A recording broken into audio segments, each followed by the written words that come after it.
বুঝেন, বইয়ের সাথে মিথ্যা বলা জায়েজ আছে, এটার মানে হলো পামপট্টিমূলক কোনো কিছু মিথ্যা বললেন, এটা জায়েজ আছে। যেমন কথার কথা স্ত্রীকে বললেন যে দেখো এত স্বাদের রান্না আমি কোথাও খাই না, যা খাই বাইরে সব মাটি মাটি লাগে আমার কাছে, তোমার হাতের রান্না সুবহানাল্লাহ। আপনার ভালো না লাগলো, এটা বললেন খুশি করার জন্য বেচারিকে। অথবা বললেন যে তুমি মানুষটা এত সুন্দর, চাঁদটা দেখলে সব মিশামিশি, চাঁদের চেয়ে তুমি সুন্দর মাশাআল্লাহ। বাসায় ঢুকে লাইটটা বন্ধ করে দিলেন। কেন লাইট বন্ধ করে দিছো? বলে তুমি থাকলে আসলে লাইট টাইট দরকার হয় না, আল্লাহ তাআলা তোমাকে এত সুন্দর বানাইছেন। এই জাতীয় তারিফ বা প্রশংসামূলক কথা যদি বলেন, এগুলো এক ধরনের মিথ্যা কথাই হয়। কিন্তু এরকম ঘুরায় মিথ্যা কথা বলা স্ত্রীকে খুশি করার জন্য জায়েজ। স্বামী স্ত্রীর সম্পর্কটা আল্লাহর কাছে কত প্রিয় যে একটু ঘুরায় ঘেরায় বললেও আল্লাহ সেটা জায়েজ রেখেছেন। হাদিসে আসছে সেটা কি আছে? জায়েজ আছে। কারণ আল্লাহ চান স্বামীর সাথে স্ত্রীর ভালোবাসাটা মজবুত হোক। মোবাইলে ফেসবুকে আকাম কুকাম করবেন, বিবাহের আগে হারাম সম্পর্ক করবেন, আপনি যতই চাইবেন প্রকৃত ভালোবাসা কখনো হবে, কিছুদিন হবে, একসময় থাকবে না। তো এই জন্য স্ত্রীকে এই ধরনের মিথ্যা কথা বললে জায়েজ আছে। আপনি শাড়ি একটা কিনে আনছেন 1000 টাকা দিয়া, এবার আয়না স্ত্রীকে বলতেছেন তোমার জন্য একটা শাড়ি কিনছি জানো 5000 টাকা দিয়ে কিনে আনছেন। এই মিথ্যা কথা যদি বলেন, মাশাআল্লাহ বলবেন না, মায়ের চোটে হাড্ডি গুঁড়া হয়ে যাবে। কারণ কোনো কারণে ওই 1000 টাকার ট্যাগ উঠাইতে ভুলে গেছেন, ওইটা যদি মহিলা দেখে ফেলে অথবা কোনোভাবে জেনে যায়, তখন তো আপনাকে মৃত্যুক হিসাবে আজীবন জানবে। তো এরকম মিথ্যা বলা জায়েজ নাই। মিথ্যা শুধু প্রশংসামূলক, স্বামী স্ত্রী একে অন্যকে বলতে পারে। আবার এটা মহিলারা এই ওয়াজ শুনে ফেললে এরপরে আপনি যতই তারিফ করেন, বলবে ও চান্দু তুমি ওই হুজুরের ওয়াজ শুনে আমার মিথ্যা পাম দিতেছ।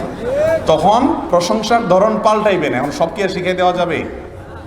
তখন প্রশংসার ধরন পাল্টাবেন। এক কথায় স্ত্রীকে আস্থায় রাখবেন, ভালোবাসা দিবেন, তার ভালোবাসা নিবেন। তার কোনো কিছু খারাপ থাকলে বহুত ভালো গুণ আছে সেটা মনে করে ধৈর্য ধারণ করবেন। ইনশাআল্লাহ সুখী সমৃদ্ধ জীবন হবে।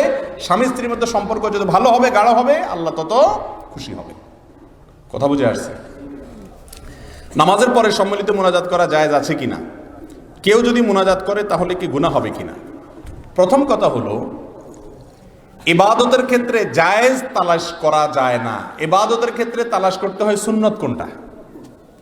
ইবাদতে জায়েজ না, জায়েজ হলো দুনিয়ার কাজে, এটা খাওয়া জায়েজ কিনা, এটা বলা জায়েজ কিনা। দুনিয়ার কাজে হলো জায়েজ না জায়েজ তালাশ করতে হয়। ইবাদতের মধ্যে জায়েজ তালাশ করতে হয় না, ইবাদতের মধ্যে তালাশ করতে হয় কি? সুন্নাত। কথা কি বুঝাতে পারছি? জায়েজ মানে এই কাজটা করা যাবে কিনা, জায়েজ কিনা এর মানে হলো এই কাজটা করা যাবে, ইবাদতের মধ্যে করা যাবে কিনা না, কিভাবে করতে হবে, নবীজি কিভাবে করতে বলেছেন এটা জানতে হয়। 5 ওয়াক্ত নামাজের পরে দোয়া কবুল হয়। এই জন্য কেউ সালাম ফেরানোর পরে আল্লাহর কাছে হাত তুলে যদি কিছু চায় তাহলে কোনো অসুবিধা। কিন্তু সালাম ফেরানোর পরে রেডিমেড হাত তোলা, রেডিমেড বুঝুন তো, অটোমেটিক সালাম ফেরানো শেষ আল্লাহুম্মা আমিন, এই রেডিমেড মুনাজাত এটা কোরআন এবং হাদিস দ্বারা প্রমাণিত। সালাম ফেরানোর পরে মুসল্লি সহ ইমাম সাহেব সহ সবাই মূলত কিছু দোয়া জিকির করবে, আস্তাগফিরুল্লাহ আস্তাগফিরুল্লাহ আস্তাগফিরুল্লাহ, আল্লাহুম্মা আনতাস সালাম ওয়া মিনকাস সালাম, আর অনেক দোয়া আছে, এগুলো পড়বে, এগুলো সুন্নাত। আমাদের দেশের 99.9% মানুষ 5 ওয়াক্ত নামাজের পরে সুন্নাত দোয়া জিকিরগুলো জানেন না, কিন্তু সালাম ফেরানোর পরে রেডিমেড মুনাজাতের কথা সবাই, যে কাজটা রাসূল আকরাম সাল্লাল্লাহু আলাইহি ওয়াসাল্লাম সারা জীবন করেছেন সেটা আমরা জানি না। সুন্নাত উঠে গেছে। নবী করিম সাল্লাল্লাহু আলাইহি ওয়াসাল্লাম মদিনাতে 10 বছর ইমামতি করেছেন, তারপরে 4 খলিফা মিলে 30 বছর ইমামতি করেছেন, মোট 40 বছর। 40 বছরে প্রায় 80,000 কম বেশ 80,000 কাছাকাছি ওয়াক্ত নামাজ পড়াইছেন। তারা যদি আমাদের মতো এরকম সালাম ফেরানোর পর রেডিমেড হাত তুলতেন, হাত 80,000 বার যদি এরকম ঘটনা ঘটতো, তাহলে হাদিসে কি পরিমাণ বর্ণনা থাকতো, যারা হাদিস সম্পর্কে ন্যূনতম ধারণা রাখেন তারা বলতে পারবেন। নবীজি সাল্লাল্লাহু আলাইহি ওয়াসাল্লাম একবার থুতু ফেললে সেটা 10 জন সাহাবী দেখলে 10টা হাদিসে চলে আসে। তার ব্যক্তিগত বলতে কিচ্ছু নেই, প্রাইভেসি বলতে কিচ্ছু নেই। স্ত্রী সহবাসের ক্ষেত্রে কোন দোয়া পড়বে সেটা হাদিসে চলে আসছে। টয়লেটের ভিতরে কিভাবে পবিত্র হবেন সেটা হাদিসে আসছে। এক যুদ্ধে ফজর নামাজের পরে মুখ দিয়ে বিড় করে কিছু বলতেছেন, সাহাবা একরাম তো নাচর বান্দা, ইয়া রাসূলুল্লাহ কি দোয়া পড়ছেন আমাদেরকে বলে দেন। সেই সাহাবীরা নবীজি যদি সালাম ফেরানোর পরে সাহাবীদেরকে নিয়ে আমাদের মতো এরকম 2 হাত তুলে এভাবে সিস্টেমিক্যাল দোয়া করতেন, হাজার হাজার লক্ষ লক্ষ হাদিস থাকতো। কোথায় সেই হাদিস? কথা কি বুঝাইতে পারছি? ওলামা একরাম একটু চিন্তা করেন। নবীজির পদ্ধতি অনুযায়ী ইবাদত করতে হবে। সালাম ফেরানো শেষ জিকির এবং দোয়া করবেন। তবে আগে থেকে যদি সম্মিলিত মোনাজাত চালু থাকে, সেখানে জিহাদ ঘোষণা করার দরকার নাই। আস্তে আস্তে মানুষকে সুন্নাত বুঝাবেন, ধীরে ধীরে বুঝাবেন। আর না হলে ভুল কাজ করা ভালো মারামারি করার চাইতে। মারামারি করার চাইতে ভুলটা থাকা ভালো। খবরদার এলাকাতে গন্ডগোল ফিতনা ঝামেলা করবেন না, তবে আস্তে আস্তে বুঝাইয়া মানুষকে সুন্নতের দিকে আনবেন। আল্লাহ আমাদের তৌফিক দান করুন। মৃত্যু ব্যক্তির গোসলের পানির জায়গায় 5 দিন বাতি জ্বালানো কি জায়েজ হবে? অনেক এলাকায় এই কুসংস্কার এখনো আছে। মৃত ব্যক্তিকে গোসল দিলে সেই জায়গায় 5 দিন বাতি জ্বালায় রাখে। এটা সম্পূর্ণ কুসংস্কার এবং শয়তানি কর্মকাণ্ড। এটা করা জায়েজ নাই, এটা করা যাবে না। মৃত ব্যক্তিকে গোসল দিলে সেখানে বাতি জ্বালাইতে হয়, এরকম কথা কোরআন হাদিসের কোথাও নাই। এটা ফালতু কথা, মন গড়া কথা। বর্তমানে ইসলামী সঙ্গীতে যে বাদ্যযন্ত্র বাজানো হয় তা শোনা জায়েজ হবে কিনা? ভাইরা আমার, আমরা আলোচনাতে বলেছি শুরুতে, বাদ্যযন্ত্র ব্যবহার যদি করা হয়, গানের কথাতে যত ভালো কথা হোক, এমনকি যদি কোরআনের আয়াতও তেলাওয়াত করা হয় আর সাথে বাদ্যযন্ত্র যুক্ত করা হয়, তাহলে সেটা হালাল না হারাম? কারণ মাআজিফ বাদ্যযন্ত্রকে রাসূল আকরাম সাল্লাল্লাহু আলাইহি ওয়াসাল্লাম বলেছে এটা হারাম করা হয়েছে, কিয়ামতের আগে মানুষকে হালাল মনে করবে। যার কারণে বাদ্যযন্ত্র এটা যদি কোনো তথাকথিত ইসলামিক গানে যুক্ত হয়, সে গান শোনাও জায়েজ। আমি কোনো প্রতিষ্ঠানের নাম নিচ্ছি না, তবে আপনাদেরকে আমি দায়িত্ব নিয়ে বলছি, ম্যাক্সিমাম 99% তথাকথিত ইসলামী গান, বাংলা হোক ইংরেজি হোক, এগুলোর পেছনে ব্যাকগ্রাউন্ডে মিউজিক আছে। খুব সূক্ষ্ম, অনেক সময় বোঝা যায় না, শুনতে আমাদের কাছে ভালো লাগে, আমরা শুনি, কিন্তু মিউজিক আছে, বিষ মিশাই দিছে সাথে। আল্লাহ তাআলা আমাদেরকে এগুলোকে বর্জন করার তৌফিক দান করুন। এই জন্য এগুলো যত শুনবেন তত অন্তরে মুনাফিকি তৈরি হবে, ঈমান থেকে দূরে সরবেন। আল্লাহ তাআলা আমাদেরকে হিম্মত দান করুন হারামকে না করার জন্য। সুন্নতি বিবাহ পদ্ধতি সম্পর্কে জানতে চাই। এটা তো 1 ঘন্টার ওয়াজ, এটা নিয়ে ইউটিউবে আমাদের একটা আলোচনা আছে, সংক্ষেপে একটু বলি। সুন্নতি বিয়ের পদ্ধতি হলো, মেয়ে খুঁজবেন দিনদার, পয়সাওয়ালা না।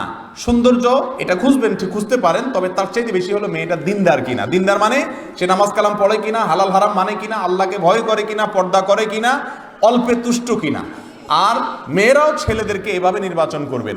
আজকাল ছেলেরা চায় একটা বিশ্ব সুন্দরী, আর মেয়েরা চায় একটা টাকার বস্তা। যতক্ষণ পর্যন্ত এই অবস্থা থেকে বের না হবেন, ততক্ষণ পর্যন্ত শান্তি দাম্পত্য জীবনে আসবে না। নবীজি বলেছেন ফাসবার বিজাতিদ দ্বীন। দেখো, চেহারা সুন্দর, লাবণ্য, সৌন্দর্য, শারীরিক গঠন, পয়সা কড়ি, এগুলা গৌণ। মানুষের আসল উপভোগ্য হলো তার ব্যক্তিত্ব, পার্সোনালিটি। সে যদি মানুষের মতো মানুষ হয়, তার সাথে বসবাস করে শান্তি পাবা। আর না হলে চেহারা ছবি এগুলো একসময় ভেঙে যাবে, একসময় নষ্ট হয়ে যাবে। আসল জিনিস থেকে যাবে তার ব্যক্তিত্ব। এই জন্য ওই জিনিসটা দেখে বিয়ে করতে হয়। আর বিয়েতে খরচ কম করবেন, ধুমধাম কম করবেন, লাইট ফাইট কম লাগাবেন। মহারণা খুব অযাচিত, অনাকাঙ্ক্ষিত, বিশাল বিগ ফিগারের মহারণা ধরলেন, 1 টাকাও দিলেন না, এরকম করবেন না। গান বাজনা, বিয়ে মানে এখন গান বাজনা, ঠিক না বেঠিক? গান বাজনা ছাড়া কোনো বিয়ে হয় না। মানুষ জিজ্ঞেস করে, হুজুর সংসার টিকে না কেন? এখন প্রতিদিন 39টা করে তালাক হয় ঢাকা শহরে। এত বিবাহ ভেঙে যাচ্ছে কেন? এত অশান্তি হচ্ছে কেন? এই অশান্তি হওয়ার অন্য এক কারণের ভিতরে একটা কারণ হলো, বিবাহ যখন হয় তখন গান বাজনা ছাড়া বিয়ে, ব্যান্ড পার্টি ছাড়া বিয়ে হয় না। তো যে বিয়েতে আল্লাহ নাফরমানি দিয়ে শুরু হয়, ওখানে আল্লাহ শান্তি কিভাবে দিবেন? এই জন্য যুবকরা হিম্মত করতে হবে, বিয়েতে কোনো হারাম কাজ, চান্দাবাজি করবেন না। গেইটে টেবিল বসাইয়া, চেয়ার বসাইয়া উপহার নেওয়ার জন্য লোক বসে, আছে না নাই? কে কি আনছেন দেন, নাম লেখান। তো আমি বলি আর কি, যে ডাকাতি করার সময় ছুরি রাখে, পিস্তল রাখে, আর বিয়েতে ডাকাতি করার সময় একটা চেয়ার আর টেবিল রাখে। ওইটাও ডাকাতি, এটাও ডাকাতি। এটা হলো ভদ্রবেশে ডাকাতি। এটাকে আমি হোটেল বলতে রাজি না। অনেকে বলে এটা হোটেল, রেস্টুরেন্ট, যে জমা দেন ভিতরে যায় খান। আরে ভাই, হোটেলের চেয়ে ভালো, আগে খায় পরে টাকা দেয়। আর এখানে আগে যাওয়ার সময় দিয়া যান, তারপরে খান। 500 টাকা খাবেন, 2000 টাকা দেন। এটা ডাকাতি ছাড়া আর কি। এই জন্য যুবকরা বিয়ের সময় হিম্মত করবেন, বিয়ের কার্ডে লিখে দিবেন কোনো প্রকার উপহার গ্রহণ করা হবে না। ঠিক তো বলতেছেন, বাইরে গেলে বলবে মাথা খারাপ, তোর লাখ লাখ টাকা উঠবে। ভাইরে, হারাম আমার 1 পয়সারও দরকার। বিয়ের দাওয়াত পাইলে এখন মানুষ এত নাখোশ হয়। কিছু দাওয়াত আছে, এগুলো পাইলে মানুষের মুখটা কালো হয়ে যায়। মধ্যবিত্তের কথা বা গরিব, আমাদের মতো গরিব মানুষের কথা বলতেছে। আকিকার দাওয়াত, বিয়ের দাওয়াত, এটার মানে হলো বেচারার মুখটা কালো। মরা দাওয়াতে আবার খুশি হয়, কারণ সেখানে কিছু দেওয়া লাগে না। কিন্তু বিয়ের আকিকা মানে হলো এখানে দণ্ডি, জরিমানা। পরিবারের সদস্য 3 জন, 500 করে 1500 নয় খাইলো, কিন্তু 5000-এর নিচে দেওয়া, বাকি 3500 লস। তো এইভাবে ওই বেচারা বাধ্য হয়ে আনে, কারণ যেভাবে গেটে আপনি খাতা কলম নিয়ে বসছেন, খালি হাতে গেলে চোখ গোড়ায় গোড়ায় তাকাবে, এটা কি দাওয়াতে আসছে না বিনা দাওয়াতে আসছে। ভাইরা আমার, এটা উচিত না। যুবকরা হিম্মত করেন, এ সমস্ত অনাচার, সামাজিক অনাচারের বিরুদ্ধে আমাদের দাঁড়াইতে হবে। হ্যাঁ, বিয়ের মধ্যে কেউ হাদিয়া দিতে পারে, কোনো অসুবিধা নেই, হাদিয়া হবে। যাহা আসে সাদিয়া তাহা হলো হাদিয়া, যাহা আসে সাদিয়া তাহা হলো হাদিয়া। আপনি চেয়ার টেবিল নিয়ে খাতা কলম নিয়ে ভাই কি আনছেন দিয়া যান, এরপর ভিতরে ঢুকেন, মুখে তো আর বলে না, আচরণ দ্বারা এরকম করেন, তাহলে এটা কোনো হাদিয়া হতে পারে না, চাঁদাবাজি। আল্লাহ তাআলা আমাদেরকে এগুলোর থেকে বেঁচে থাকার তৌফিক দান করুন। কিয়াম করা হাদিস দ্বারা কতটুকু প্রমাণিত? ভাই, কিয়াম শব্দের অর্থ দাঁড়ানো, হাদিসে দাঁড়ানো নিষেধ নাই। ওই যে অনেক ভাই দাঁড়ায় আছে, সব কিয়াম করতেছে, কোনো অসুবিধা নেই। কিন্তু মিলাদ পড়তে পড়তে, নবীজির প্রতি দুরূদ পাঠ করতে করতে দাঁড়ায় যেতে হবে, এমন কোনো কথা হাদিসে বলা। আপনারা নামাজের মধ্যে দুরূদ পড়েন কি পড়েন না? দুরূদ পড়তে পড়তে দাঁড়ায় যান, কেন দাঁড়ান না? কারণ দুরূদ যদি বসে বসে পড়েন তাহলে বসে বসে পড়তে পারেন, কোনো অসুবিধা। আবার যখন দাঁড়ানো অবস্থায় পড়েন, দাঁড়ানো অবস্থায়ও পড়তে পারেন। কিন্তু বসা অবস্থায় দুরূদ শুরু করলে এক পর্যায়ে দাঁড়ায় যেতে হবে। এটা যদি জরুরি হতো তাহলে নামাজের মধ্যেও দুরূদ পড়তে পড়তে এক পর্যায়ে দাঁড়ায় যাওয়া লাগতো কি লাগতো না বলেন? আচ্ছা, দুরূদ পড়া বড় না কোরআন শরীফ পড়া বড়? কোরআন কারীম পড়া বড় না? দুরূদ পড়া লাগলে তখন যদি দুরূদ পড়তে পড়তে দাঁড়ায় যাওয়া লাগে, তাহলে কোরআন পড়ার সময় তো ফ্যানে ঝুলে থাকতে হবে, ওটাতে ইচ্ছেইতে বড়। এগুলো ভুল ধারণা আমাদের। আল্লাহ আমাদেরকে সঠিকটা গ্রহণ করার তৌফিক দান করুন। বিদআতটা ছাড়ার জন্য হিম্মত লাগে, সঠিক যেটা শুনবেন গ্রহণ করতে হবে। হিল্লা বিবাহ জায়েজ আছে কিনা? হিল্লা বিবাহ হারাম। লাআনাল্লাহুল মুহাল্লিলা ওয়াল মুহাল্লাল লাহু। রাসূল আকরাম সাল্লাল্লাহু আলাইহি ওয়াসাল্লাম বলেছেন, হিল্লা বিয়ে যারা করে, যার জন্য করে, ওর প্রতি আল্লাহর গজব নাজিল হয়। এটা জায়েজ নাই। 3 তালাক যদি দিয়ে দেন, ওর সাথে আর ঘর করার চিন্তা করবেন না, তার সাথে ঘর করার চিন্তা করবেন না, অন্য বিকল্প চিন্তা করবেন। হিল্লা করে এই কন্ট্রাকে বিয়ে করা, এটা অত্যন্ত নিকৃষ্ট, জঘন্য একটা হারাম, গুনার কাজ। সকালবেলা ঝাড়ু দিলে নাকি ঘরে রহমতের ফেরেশতা আসে, এটা কি ইসলামের শরীয়তে জায়েজ আছে কিনা? ফেরেশতার সাথে ঝাড়ুর কোনো সম্পর্ক নাই। ঘরে ময়লা আবর্জনা থাকলে আপনি ঝাড়ু দিবেন, দিনেও দিতে পারেন, সন্ধ্যাও দিতে পারেন, রাতেও দিতে পারেন। অনেক সময় মহিলারা বলে যে রাতে কি দিতে হয় না, ঝাড়ু দিতে হয় না। এটা হাদিসে আছে, এটা ঠিক, রাতে ঝাড়ু দিতে হয় না। তবে এটা রাসূলের হাদিস না, এটা হলো মহিলাদের হাদিস, হাদিসুন নিসা। কথা বুঝে আসছে? আমাদের মা খালারা, মা চাচিরা অনেক সময় বলে যে রাত্রে ঝাড়ু দিতে হয় না, প্লেট ধুইয়া পানি রাত্রে বের করতে হয় না। এগুলো সব মন গড়া কথাবার্তা। আরো বেশি বেশি করে ফেলবেন, বেশি বেশি করে ঝাড়ু দিবেন। আবার মা বাচ্চাদের সাথে বেয়াদবি করেন না, বুঝাইয়া নিবেন ইনশাআল্লাহ। প্রেম করে বিয়ে করা জায়েজ আছে কিনা? মেয়েকে ভাগিয়ে নিয়ে বিয়ে করা জায়েজ আছে কিনা? ভাই, বিয়ে করা কি ভালো কাজ না খারাপ কাজ? ভালো কাজ। তো ভালো কাজে আবার ভাগতে হবে কেন? ভাগে তো চোরে। ভাগে কে? চোরে। তো যেই যুবক মেয়েকে নিয়ে ভেগে গিয়ে বিয়ে করে, ও তো বিয়ে করে না, ও তো চোর। কথা ঠিক না ঠিক বলেন? বিয়ে তো একটা ইবাদত, সবের কাজ, ভালো কাজ। এখানে আবার ভাগতে হবে কেন? বুক ফুলাইয়া বাপের বেটার মতো, বুক ফুলানো দরকার না, বুক ফুলালে মানুষ জামাই অহংকারী। বিনয়ের সাথে বিয়ে করবেন, আবার মেয়ের নিয়ে পালাবেন কেন? পালানো মানে তো লক্ষণ খারাপ। এই পালানোর বিয়ে জায়েজ, এগুলো গুনাহ।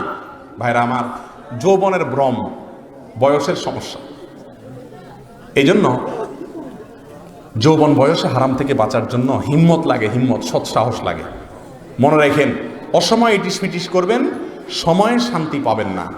ধৈর্য ধারণ করেন, মোহাব্বত সব জমা দেন, জমা রাখেন, বৈধ বিয়ে হবে, সব ভালোবাসা একসাথে ছাড়বেন স্ত্রীকে। এমন মোহাব্বত হবে, এক ডোজে কিয়ামত মরণ পর্যন্ত ইনশাআল্লাহ ভালোবাসা থাকবে। আর ভালোবাসা বিয়ের আগে থেকে খরচ করবেন, খরচ করতে করতে করতে করতে আস্তে আস্তে আকর্ষণ কমতে কমতে বিকর্ষণ হয়ে যাবে। বিয়ের পরে 2 দিনের ভিতরে 3 দিনে দুইজনের রাস্তা 2 দিকে হয়ে যাবে। এরপর আর ভালোবাসা খুঁজে পাবেন না। এই জন্য দেখবেন না যে ভালোবাসার ট্রেনিং দেয় যে নায়ক নায়িকা, এগুলা বিয়ের সকালে একটা ভাঙা, বিকালে একটা ভাঙে। কারণ হলো আগে থেকে এই তথাকথিত ভালোবাসা বিলাইতে বিলাইতে সময় মতো আর ভালোবাসা থাকে না। যুবক ভাইয়েরা, ভালোবাসারে জোগাড় করে রাখেন বৈধ স্ত্রীকে উপহার দেওয়ার জন্য। পৃথিবীর সবচেয়ে শ্রেষ্ঠ প্রেমিক হলো বিবাহের পরে স্বামী এবং স্ত্রীর যে প্রেম থাকে, সে প্রেম। আল্লাহ আমাদেরকে তৌফিক দান করুন। অনেকে বলে জেনা থেকে বাঁচতে হস্তমৈথুন করা জায়েজ আছে, এ সম্পর্কে কিছু বলুন। না, এ কথা এভাবে সঠিক নয় ভাইরা আমার।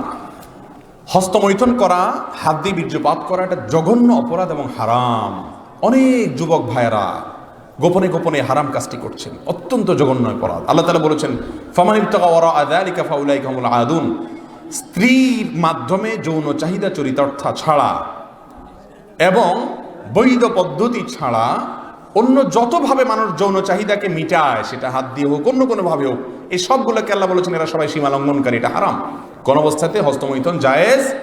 হস্তমৈথুনের এই বদভ্যাস থেকে অনেক যুবকরা বাঁচতে চায় কিন্তু পেরে ওঠে না। এ পেরে ওঠার জন্য কি করতে হবে? এক নম্বর কাজ হলো নির্জনতা পরিহার করতে হবে। একা একা থাকা যাবে না।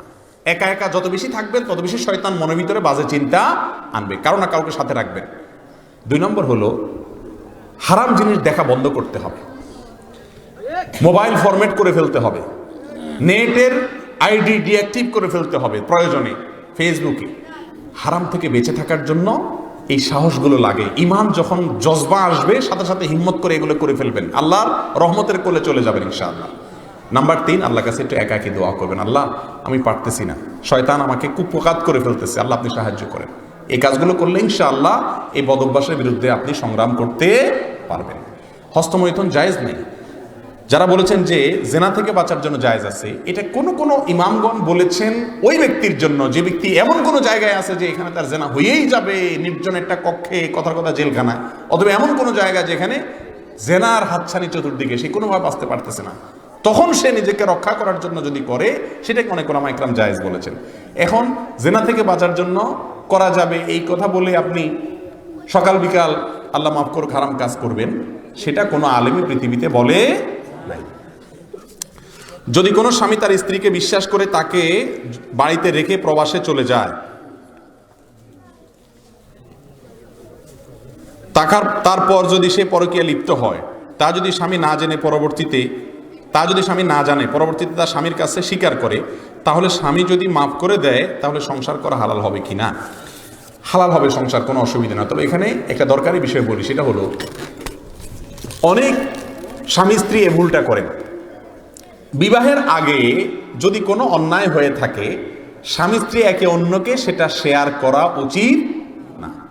অনেক স্বামী আছে অযথা মেয়েকে জিজ্ঞেস করে তোমার সাথে অন্য কারো সম্পর্ক ছিল কিনা, বলো, আমি মনে কিছু করব না, আমি তোমাকে মাফ করে দিব। তখন মহব্বতের চোটে মহিলা বলে ফেলায়। আমার কাছে একজন ফোন দিছে যে ভাই আমাকে বলে ফেলছে সে, আমি তো আগে ওয়াদা করছি মাফ করে দেবো, কিন্তু এখন তো আর তার সাথে আমার ঘর করতে ইচ্ছা করতেছে না। শয়তানে কাজগুলা করা, এই জন্য এই সমস্ত বাজে চিন্তা করবেন না।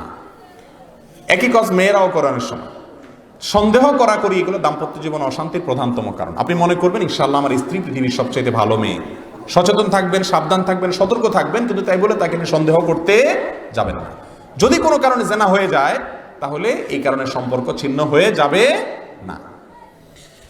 সরকারি চাকরিতে ঘুষ দিয়ে নেওয়া হলে পরবর্তীতে যে টাকা আয় করা হয় তা হালাল হবে কিনা? ঘুষ দিয়ে যদি কেউ চাকরি নেয়, ঘুষ দিয়ে চাকরি নেওয়াটা গুনাহের কাজ, কিন্তু পরবর্তীতে তার উপার্জন কি হবে? ইনশাআল্লাহ হালাল হবে, কারণ পরবর্তীর উপার্জনটা হবে তার শ্রমের বিনিময়ে পারিশ্রমিক, এটাতে অসুবিধা নেই।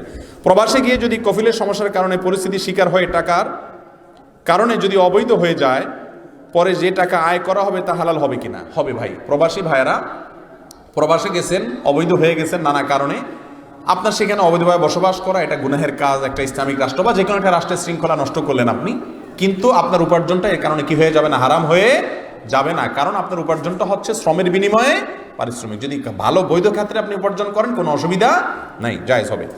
আল্লাহকে পেতে হলে নাকি একজন পীর ধরতে হয়, এটা ইসলামী শরীয়তে কি বলে? পীরকে ধরতে হবে এরকম কোনো কথা ইসলামে নাই যে পীর ধরা ছাড়া আল্লাহকে পাওয়া যাবে না। আল্লাহকে পেতে হলে আল্লাহ কোরআনে বলছেন ওয়াবতাগু ইলাইহিল ওয়াসিলা, ওয়াসিলা ধরো। ওয়াসিলা মানে হলো নেকামল করা, কোরআন হাদিস অনুযায়ী চলা, আল্লাহর নির্দেশ অনুযায়ী চলা, এগুলোর মাধ্যমে আল্লাহর নৈকট্য অর্জন করা যাবে। ওসিলার এই ব্যাখ্যাই মুফাসসিররা করেছেন। অতএব কোনো পীর ধরতে হবে না আল্লাহকে পাওয়া যাবে না, এমন কোনো কথা সঠিক না, ভুল কথা এগুলো। ওলামাদের অনুসরণ করবেন সেটা ভিন্ন কথা। প্রবাসী অবৈধ অপ্রবাসীর এটা বলেছি। গলায় কাটা লাগলে আমাদের দেশে কিছু কিছু মানুষ বলে বাদশার নাম নিলে নাকি চলে যায়, এটা জায়েজ কিনা? এটা সম্পূর্ণ ভুল কথা ভাই। বাদশাহ এত খারাপ হয়ে যায় নাই যে তার নাম শুনলে কাঁটা চলে যাবে। এগুলো সব অযথা কথাবার্তা। কাঁটা যদি গলায় লেগে যায় ডাক্তারের কাছে যাবেন, চিকিৎসা করবেন, তবে কিছুক্ষণ কাল পরে, নির্দিষ্ট একটা সময়ের পরে কাঁটা, ছোটখাটো কাঁটা এমনিই নেমে যায়। না হলে ডাক্তারের কাছে যাবেন যদি বড় কাঁটা হয়। একটা আমলের কথা অনেকে বলেন, ফালাউলা ইদা বালাগাতিল হুলকুম, এই আয়াত পড়ে ফু দিলে, কাউকে দিয়া মুখে ফু দেওয়াইলে আল্লাহ তাআলা দূর করে দেন, এরকম অনেকে বলেন। এটা ঝাড়ফুঁক, রুকিয়া, কোরআন হাদিসে কোনো বলা হয়েছে এমন কিছু না। তবে কোনো বাচ্চা টাচ্চার নাম নিবেন না। বাচ্চা টাচ্চার নাম নিলে বরং কাঁটা আরো বেশি সময় থাকার সম্ভাবনা আছে, কারণ এটা ভুল কাজ, কোরআন হাদিসে এরকম বলা হয়নি। হঠাৎ ভয় পেলে আমাদের দেশে মা চাচিরা বলেন দায়ের আগায় নুন খেতে হয়, এটা ঠিক কিনা? দাও এর আগা নুন লাগায়া খাইতে হয় ভয় পাইলে, মা চাচিরা বলেন। এগুলো সবগুলো কুসংস্কার, এগুলা সবগুলো আপনার মেড বাই ইবলিস, এগুলো সব শয়তানের তৈরি করা। কোরআন হাদিসে এরকম কোনো কথা বলা হয় নাই। ভয় পাইলে আল্লাহর কাছে সাহায্য চাইবেন। লবণ টবণ, কাঁচা লবণ তো স্বাস্থ্যের জন্য এমনি ক্ষতিকর, আবার দায়ের আগায় যদি অপরিষ্কার দায়ের আগায় বা পরিষ্কারই খান তাহলে তো আরো বরং স্বাস্থ্য নষ্ট হবে। এরকম কোনো কাজ করবেন না, এগুলো ভুল কথা। ইসলামে আল্ট্রাসোগ্রাম করা সম্পর্কে কি বলে? আল্ট্রাসোগ্রাম করা জায়েজ আছে কিনা? কোনো অসুবিধা নেই ভাই। সন্তান মাতৃগর্ভে কি অবস্থা আছে এটা দেখার জন্য আল্ট্রাসোগ্রাম করলে কোনো অসুবিধা। অনেকে মনে করে আল্লাহ কোরআনে বলছেন যে মাতৃগর্ভে কি আছে আল্লাহ ছাড়া কেউ জানে না, এখন আল্ট্রাসোগ্রামের মধ্যে জানলে কি হবে? আরে ভাই, আল্ট্রাসোগ্রাম তো নির্দিষ্ট 3-4 মাস 5 মাস পরে যায় করলে জানা যায়। জন্মের আগে বা সাথে সাথে পৃথিবীর কোন আল্ট্রাসোগ্রাম জন্মের আগে থেকে বলতে পারে না যে কোনটা ছেলে হবে বা মেয়ে হবে। অতএব আল্ট্রাসোগ্রাম করলে কোনো অসুবিধার কিছু নেই।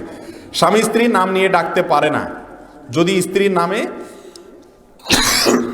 স্বামী স্ত্রীকে নাম নিয়ে ডাকতে পারে না যদি স্ত্রীর নামের শেষে মা থাকে, যেমন আসমা, নাসিমা, সাইমা, রহিমা ইত্যাদি। এই কথাগুলি সঠিক কিনা? মানে বইয়ের নাম যদি থাকে আসমা বা আপনার কি সাইমা, তাহলে শেষে মা আছে, তাহলে বউরে মা বলা হয়ে যাবে। এই জন্য যে বেচারার, যে কপাল পোড়ার বউর নামের শেষে মা আছে, সে জীবনে বউর নাম ধরে ডাকতে পারবে না। এটা ফালতু কথাবার্তা, এটা কোনো সঠিক কথা। ইন্নামাল আমালু বিন্নিয়াত, ওই বেচারা তো বউর নাম হিসাবে সাইমা বলছে, এটা বলে না আয় মা, সে তো সাইমা বলছে। আয় মা যদি বলতো নাউজুবিল্লাহ, তাহলে আয় মা দুইটা মিলে আয় মা, বউরে মা ডাকতো, সেটা আরেক বেজাল হইতো। বিবাহ না ঠিকার সম্ভাবনা ছিল, জেহার হতে পারতো। কিন্তু সাইমা টাইমা বা এরকম মা বললে শেষে কোনো অসুবিধা। আরে ভাই, বাংলায় না মা মানে আপনার মা, তো সাইমা তো আরবি শব্দ, তাহলে আরাবিয়ানরা কি করবে? এগুলো সব অযথা কথাবার্তা, কোনো অসুবিধা নেই নাম দিয়ে বললে।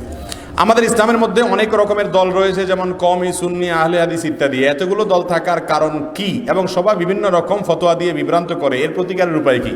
এটার প্রতিকারের উপায় হলো আপনি নিজে কোরআন হাদিস সম্পর্কে মৌলিক ধারণা থাকতে হবে। আপনি যদি কানা হন তাহলে আপনার কানাকে সবাই কি দেখাবে? হাইকোর্ট দেখাবে। হাইকোর্ট যাতে দেখাইতে না পারে সেজন্য নিজে একটু চোখ কানটা অন্তত খুলতে হবে, বেসিক জ্ঞান থাকতে হবে।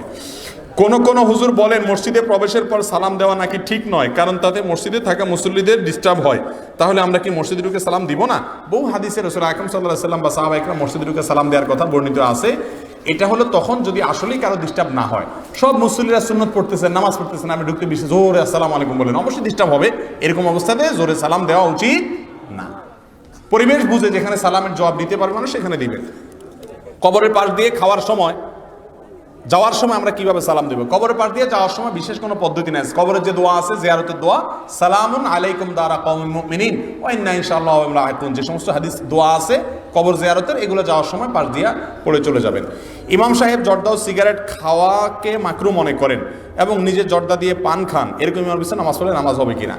নামাজ হয়ে যাবে, কিন্তু ইমাম সাহেবের জানা উচিত জর্দা স্বাস্থ্যের জন্য ক্ষতিকর। তামাক এটা ভয়াবহ রকমের একটা জিনিস, এটা নেশা, মাদক। এই জন্য এটা কোনো ইমাম বা মুসল্লি কারোর জন্য খাওয়া জায়েজ নাই, এটা উচিত না। বিসমিল্লাহির রহমানির রহিম কি সূরা ফাতিহার অংশ? বিসমিল্লাহির রহমানির রহিম সূরা ফাতিহার অংশ কিনা এটা নিয়ে ইখতিলাফ আছে। ইমাম আবু রহমাতুল্লাহর মতে এটা কোরআন অংশ না, ইমাম শাফিঈ রহমাতুল্লাহর মতে কোরআনের অংশ। আমাদের কাছে বিশুদ্ধতর মত হলো এটাই যে সূরা ফাতিহার অংশ বিসমিল্লাহির রহমানির রহিম না।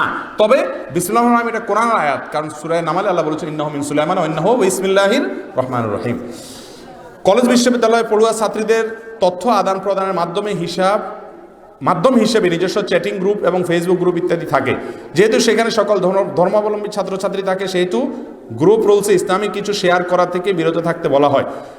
এই গ্রুপে ইসলামিক আলোচনা শেয়ার করা যাবে না ইত্যাদি। বুঝতে পেরেছি ভাই। অন্যান্য ধর্মের মানুষ যদি থাকে, তাদেরকে যদি ইসলামিক কিছু শেয়ার করেন, তারা যদি বিরক্ত হয়, তাহলে সেখানে শেয়ার না করাই উচিত। জোর করে ইসলাম কাউকে দেওয়া যায় না। আমি একটা ওষুধ কোম্পানিতে চাকরি করি। দেশের প্রথা অনুসারে আমার সহ সকল কোম্পানিগুলো মার্কেটে বিক্রি বাড়ানোর জন্য ডাক্তারদেরকে মাসিক অর্থ প্রদান করা হয়।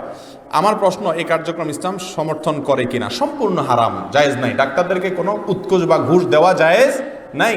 এর মাধ্যমে আপনার যে সমস্ত লোকেরা রোগী, তাদের অধিকার নষ্ট হয়। বর্তমান যুগে প্রচলিত কেবল টিভি নেটওয়ার্কে ডিশ অ্যান্টেনা ব্যবসা করা জায়েজ আছে কিনা? জায়েজ নাই, কারণ এটার সতের চাইতে অসৎ ব্যবহার বেশি হয়। ইমাম যদি নাবিতে হাত বেঁধে আর মুক্তাদি বুকে হাত বাঁধে, নামাজ হবে কিনা? নামাজ হবে, কোনো অসুবিধা নেই। মানুষ মরার পর যে কোরআন খতম দেওয়া হয়, এটা ঠিক কিনা? না, মানুষ মরার পরে কোরআন খতম দেওয়ার কোনো সিস্টেম ইসলামে নাই। নিজের মা বাবার জন্য নিজে দোয়া করবেন। কোরআন খতম করলে মৃত ব্যক্তির তরফ থেকে সেটা জায়েজ আছে কিনা, এটা নিয়ে ইখতিলাফ আছে। যদি করাও যায়, যাদের মতো জায়েজ আছে তাদের মতো নিজ নিজ ওয়ারিসেরটা নিজ নিজ করবেন। টাকা দিয়ে খতম পড়ানো জায়েজ নাই। আমি একটা ব্যবসা করতে গিয়ে আমার কিছু টাকা প্রয়োজন, কিন্তু কারোর কাছে হাওলাত চাইলে পাওয়া যায় না। তার জন্য যদি আমি এনজিও থেকে সুদের টাকা নিয়ে, আমার হারাম হবে কিনা? অবশ্যই হারাম হবে, কারণ আপনার জন্য, যদি আপনি এটা ছাড়া বাঁচতে পারেন, অন্য বিকল্প বহুত থাকে, বাঁচার জন্য এগুলোর দরকার হয় না, ব্যবসার জন্য করতে হয়। মাহফিলে বক্তারা যে ওয়াদাবদ্ধ শ্রোতাদেরকে অনেক ওয়াদা করে, না বুঝে ওয়াদাবদ্ধ হয়, ঠিক কিনা? ওয়াদা করা বলতে যদি টাকা কালেকশন করেন মাহফিলে, ভাই বলেন বলেন জোর করে নাম নেওয়ান, সেটা কি নেয়? জায়েজ নাই। লজ্জা পড়ে মানুষ থেকে টাকা আদায় করা, লজ্জা ফেলা জায়েজ নাই। মাগরিবের নামাজের পর 6 রাকাত নামাজ পড়লে কি 12 বছর নফল নামাজের সওয়াব হবে? মাগরিবের পরে 6 রাকাত নামাজকে আউবের নামাজ বলে আমাদের আলেমরা। এটা সম্পর্কে একটা হাদিস আছে, কিন্তু হাদিসে সনাতীয় মুহাদ্দিসিন ইকরাম বেশিরভাগই জয়ীফ বলেছেন, দুর্বল সূত্রে বর্ণিত বলেছেন। তবে হাদিসে আছে। স্ত্রীর জন্য শ্বশুর খেদমত করা কি? স্ত্রীর জন্য শ্বশুরের খেদমত করা এটা জরুরি কিছু না, তবে নৈতিক দায়িত্ব। স্বামী যেহেতু আমার ভালোর জন্য অনেক কষ্ট করতেছেন, অতএব স্বামীর বাবা মার হয়ে তার পক্ষ থেকে তাদের সেবা করার চেষ্টা করা উচিত। কিন্তু শ্বশুর শাশুড়ি মনে রাখা উচিত, স্ত্রী এটা কোনো কাজের মেয়ে না, ছেলের বউ এটা কোনো কাজের মেয়ে না। অনেক সময় ছেলেদের বিয়েই করা হলো কিসের জন্য? কাজের জন্য। এটা জায়েজ নেই। জেনা কাজ করে দুইজন ভুল বুঝতে পেরে তওবা করার পর কোনো সম্পর্ক ছাড়া হালাল সম্পর্কের জন্য অপেক্ষা করা যাবে কিনা? হালাল সম্পর্কের জন্য অপেক্ষা করা যেতে পারে, কিন্তু কথাবার্তা বললে, যোগাযোগ রাখলে হারামের দিকে আবার চলে যেতে পারে, সেই জন্য না রাখা উচিত। অনেক মাহফিলে কিছু কিছু বক্তা শুধু হাসায়, এটা ইসলাম কি বলে, কতটুকু শরীয়ত সম্মত? মাহফিল এটা কোনো কৌতুকের মঞ্চ না ভাই, এটা কোরআন হাদিসের বলার জিনিস। ইসলাম অত্যন্ত সিরিয়াস বিষয়। ইসলাম কোনো খেলনা বা তামাশার বস্তু না। প্রিয় নবী সাল্লাল্লাহু আলাইহি ওয়াসাল্লাম যখন কোরআন হাদিসের কথা বলতেন, ইসলামের কথা বলতেন, অত্যন্ত সিরিয়াসনেসের সাথে বলতেন। যদি কখনো কথার মধ্যে কোনো হাসির কথা চলে আসে, ব্যক্তিত্ব নষ্ট না হয়, ইসলামের ওজন নষ্ট না হয়, তাহলে হালকা হাসলো, এটাতে অসুবিধা নাই। কিন্তু মাহফিলের আগাগোড়া আপনার হাসানো, কান্দানো, কিচ্ছা কাহিনী বলে বলে রসিয়ে রসিয়ে বিনোদন করা, এটা কোনো ম্যাগাজিন অনুষ্ঠান না। এটা জায়েজ না, এটা উচিত না, দাওয়াতের পদ্ধতির খেলাফ। বিয়ের পরের রাত নাকি কাল রাত, স্বামী স্ত্রী একসাথে থাকতে পারে না এবং চেহারাও দেখতে পারে না। বিয়ের পরের রাতটা হলো লাল রাত। এখানে প্রশ্নকর্তা বলছেন কাল রাত, আমি বললাম কোন রাত? লাল রাত। লাল রাত মানে বুঝলেন? লাল রাত মানে হলো, লাল মানে তো হাসি খুশির ব্যাপার। বিয়ের রাত প্রথম মাত্র বোঝাপড়া হলো, তারপরের রাত ইনশাআল্লাহ মহব্বতের রাত। এখানে বলা হয়েছে যে দেখা সাক্ষাৎ করা যাবে না, ওই দিন আরো বেশি দেখা সাক্ষাৎ করতে হবে, বড় থেকে কোথাও যাওয়া যাবে না, ওটা সারাদিন বাসায় বসে থাকতে হবে ওই দিন। অতএব এটা কাল রাত না, এটা কি? লাল রাত। এগুলো সব ভুয়া এবং ভিত্তিহীন কথাবার্তা, যারা বলে কাল রাত টাল রাত। অন্যের বউকে পালিয়ে নিয়ে বিয়ে করলে কি ইসলামে জায়েজ আছে কিনা? ভাই এটা তো আমরা আগেই বলেছি, বিয়ে এটা পালানোর জিনিস না। যদি কেউ পালাপালি করে বিয়েতে, তাহলে বুঝতে হবে ওটা চোর, ওটা ভালো মানুষ না। আর অন্যের বউকে নাউজুবিল্লাহ, তাহলে তো হারাম, সারা জীবন জেনা করবে, এটা জায়েজ নেই। রমজান মাসে স্ত্রী যদি সহবাস করতে চায়, রোজা অবস্থায় সহবাস করলে রোজা ভাঙবে কিনা? সহবাস করলে শুধু রোজা ভাঙবে না, ঈমানও ভাঙার, অর্থাৎ তাকওয়াও ভাঙার ব্যাপার আছে। হারাম। রমজান মাসে রোজা অবস্থায় স্বামী স্ত্রী সম্পর্ক করা, শারীরিক সম্পর্ক করা কি নাই? জায়েজ নাই, কেউ চাইলেই হবে না। রোজা থাকা অবস্থায় মাস্টারবেশন করলে রোজা ভেঙে যাবে কিনা? হ্যাঁ, অবশ্যই হস্তমৈথুন করলে রোজা অবস্থায় রোজা ভেঙে যাবে। রোজা অবস্থায় স্বপ্নদোষ হলে রোজা ভাঙবে কিনা? না, স্বপ্নদোষ হলে রোজা ভাঙবে না। আমরা অনেক সময় স্নো ব্যবহার করি, কিন্তু জানি না সেটা পবিত্র না অপবিত্র। যদি সেটা অপবিত্র হয়, সন্দেহ হলে পবিত্র করার বিধান কি? স্নো আবার অপবিত্র হতে যাবে কেন? যদি সেখানে অপবিত্র হারাম কোনো কিছু, নাপাক কিছু আছে বলে মনে হয়, তাহলে ওটা পবিত্র করার কোনো সিস্টেম নাই, ওটা ব্যবহার করা যাবে না। শুকরের কোনো কিছু আছে যদি জানেন, তাহলে ব্যবহার করবেন না। আর না হলে স্বাভাবিক অবস্থায় ব্যবহার করতে কোনো অসুবিধা নাই। আল্লাহ রাব্বুল আলামিন আমাদের সকলকে কোরআন এবং হাদিস অনুযায়ী আমাদের জীবনকে গড়ার তৌফিক দান করুন। জাযাকুমুল্লাহু খাইরা।